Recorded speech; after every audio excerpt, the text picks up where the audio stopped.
आखाती देशांच्या युद्धाचा परिणाम हा इंधन गॅस नव्हे तर तेलावरती झालेला आपल्याला पाहायला मिळत आहे। तेलाच्या ज्या किमती आहेत त्या बऱ्याच वाढलेल्या आपल्याला पाहायला मिळत आहे। ज्याच्यासोबत जे प्लास्टिकचा वापर होतो त्याच्यामध्ये मसाले असो किंवा किराणा मालातले आणखी काही वस्तू असो ते सगळ्यांच्या किमती ह्या वाढलेल्या आपल्याला पाहायला मिळत आहे। आपल्यासोबत बोलण्यासाठी किराणा मालाच्या दुकानाचे एक व्यापारी आहेत, त्यांच्याकडून आपण जाणून घेऊ की सध्या तेलाचे बाजारभाव काय आहेत आणि काय परिस्थिती आहे।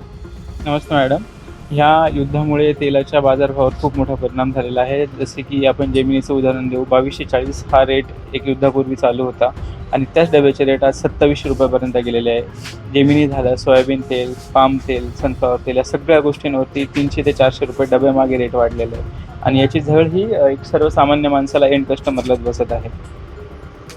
आणि जे मसाल्यासाठी जे प्लास्टिकचं पॅकिंग वापरतात त्याच्यात मसाल्यांची किमती पण वाढलेल्या आहेत। सगळ्यांच्या किमती वाढलेल्या आहेत। ज्या गोष्टीसाठी प्लास्टिक आपल्याला यूज होतं, म्हणजे प्लास्टिक ग्लास झाले किंवा मसाला असे प्लास्टिक जे रॅपर आहेत, या सगळ्या कच्च्या मालाच्या तुटवड्यामुळे याचे 10% ते 15% रेट सगळ्या गोष्टींचे वाढलेले आहेत। जे नवीन MRP येत आहे हे पूर्ण रेट वाढून येत आहे।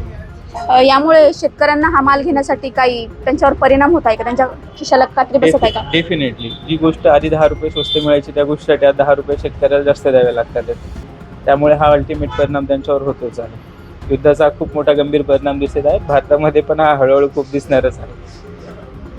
खऱ्या अर्थाने युद्धाचा परिणाम हा घरगुती लोकांपर्यंत सुद्धा येऊन पोहोचलेला आहे। जे तेल पहिले कमी किमतीत मिळत होतं, आता ते जास्त किमतीत मिळत असून ते लोकांना कमी प्रमाणात घेत असल्यामुळे याचा मोठाच परिणाम जाणवत आहे। नीलम चापुडे, LS मराठी, आंबेगाव, पुणे।